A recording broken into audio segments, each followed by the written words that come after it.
Saya mengulangi kembali karena ini penting sekali. Contoh yang sangat sederhana, bolpen ini ongkos produksinya Rp90. Kalau dijual di Indonesia harganya Rp100.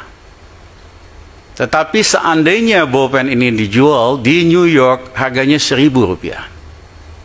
Para ekonom neoliberal akan mengatakan Indonesia rugi.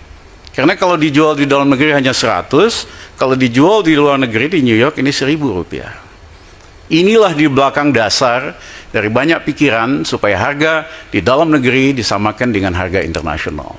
Dan itu sudah terjadi di dalam bidang kesehatan, pendidikan, migas, dan sebagainya.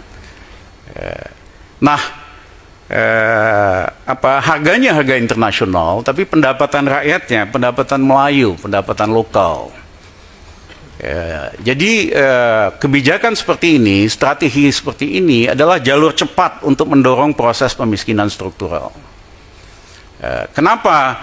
Kalau memang mau demikian, kenapa rakyat Indonesia nggak minta naikkan dulu dong pendapatan kami di New York, yaitu rata-rata $40.000 atau 400 juta. Kalau udah segitu, rakyat Indonesia saya rasa nggak keberatan harga apapun sama dengan di New York, nggak ada masalah. Nah, negara-negara di Asia yang berhasil mengejar ketinggalannya dari Barat tidak menggunakan langkah pertama adalah menyesuaikan dengan harga internasional, tapi mendorong memacu pertumbuhan ekonomi di atas 10%, menciptakan lapangan kerja, meningkatkan pendapatan, baru harga-harga disesuaikan. Jadi ada perbedaan mendasar dengan apa yang dilakukan di Indonesia dengan di negara-negara lain yang berhasil memakmurkan rakyatnya dan mengejar ketinggalannya dari Barat. Kita ini seolah-olah satu-satunya solusi hanya menyesuaikan harga dengan harga internasional. Nah, menurut hemat kami ini bertentangan dengan Undang-Undang Dasar 45, terutama untuk komoditi-komoditi yang strategis seperti migas, pendidikan, dan kesehatan. Kalau misalnya ini menyangkut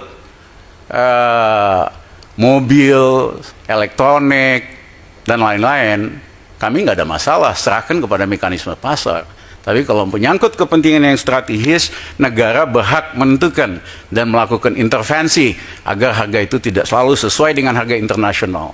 Terutama apa yang disebut sebagai harga internasional itu selama 20 tahun terakhir bukanlah mencerminkan supply and demand. Saya mohon maaf tadi ada saksi yang mengatakan supply and demand. Kagak, itu adalah harga para spekulator yang mainkan harga-harga komoditi. Sebagian besar, setengah dari pembentukan harga itu adalah permainan para spekulator, ya, bukan hanya hukum supply and demand. Jadi untuk Indonesia ngikut-ngikut harga internasional sebetulnya menyerahkan diri nasib kita kepada para spekulator internasional.